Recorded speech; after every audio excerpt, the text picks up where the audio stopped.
संसार में कल्याण के अनेक साधन कहे गए हैं। तपसा ब्रह्मचर्येण समेन च दमेन च त्यागेन सत्य शौचाभ्याम यमेन नियमेन च। तपस्या, ब्रह्मचर्य, त्याग, तप, सम, दम आदि अनेक साधन हैं। लेकिन अनेक साधनों में श्रम अधिक है। लेकिन एक ऐसा साधन व्यास जी ने प्रकट किया जिसमें श्रम बहुत कम और लाभ सर्वाधिक। भगवान की कथा सुनने में क्या श्रम है? अन्य साधनों के कर्ता आप स्वयं हैं।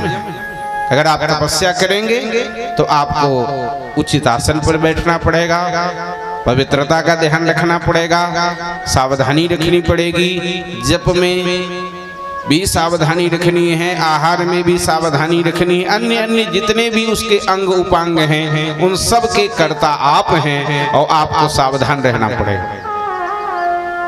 लेकिन श्रोता के हृदय में भगवान श्रीमन नारायण विराजित हैं। आप कथा मंडप में आ जाएं, इसके बाद आपकी जिम्मेदारी समाप्त। अब आपके कल्याण के कर्ता भी भगवान हैं। बड़ा ही प्रसिद्ध श्लोक है श्रीमद् भागवत जी का।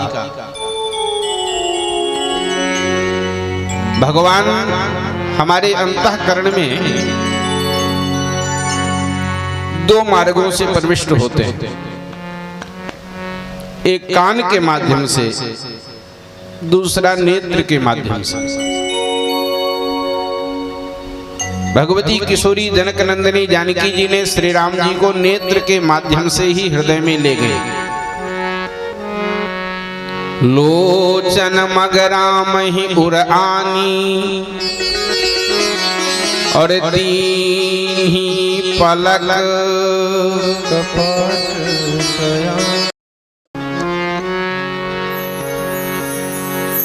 भगवती किशोरी जी ने श्री राम जी को अपने हृदय में नेत्र के माध्यम से ही ले गए और इसको प्रमाणित किया भगवती पार्वती जी ने।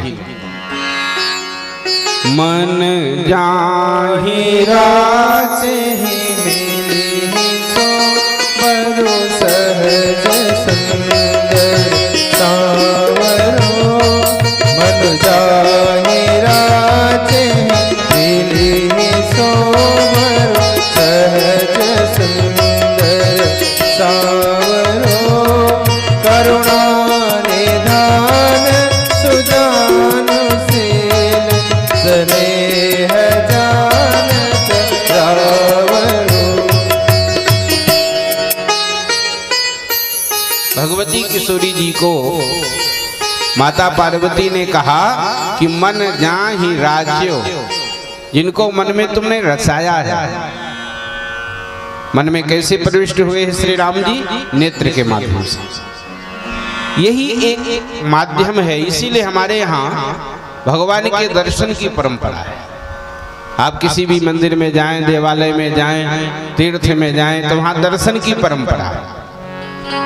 आप जाएं, मंदिर के सामने खड़े हो जाएं, भगवान के नख से सिख तक भगवान को देखें, खूब आंख भर के देखें और जो छवि आप बाहर देख रहे हैं उसी को अंदर बैठा लीजिए।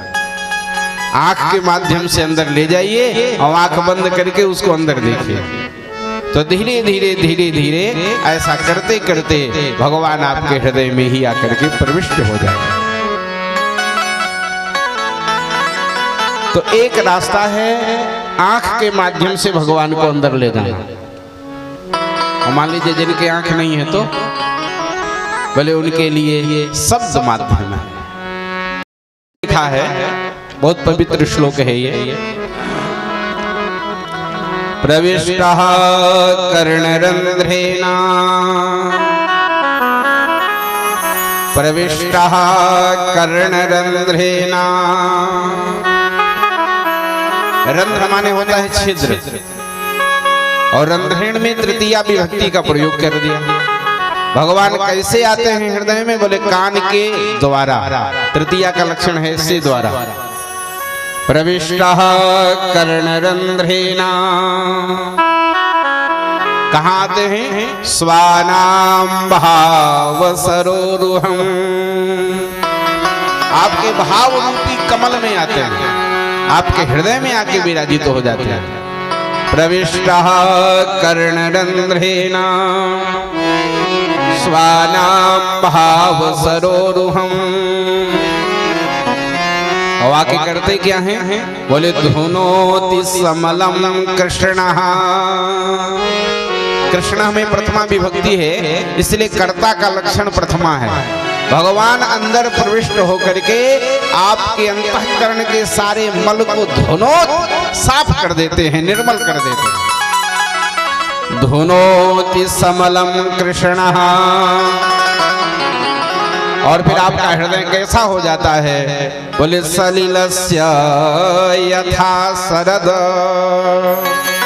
जैसे शरद ऋतु में नदियों का जल निर्मल हो जाता है, तालाबों का जल स्वच्छ हो जाता है, वैसे ही आपका हृदय निर्मल हो जाता है और स्वच्छ हो जाता है।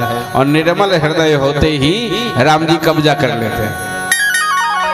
अरे निर्मल मन जन सो मोहि पावई,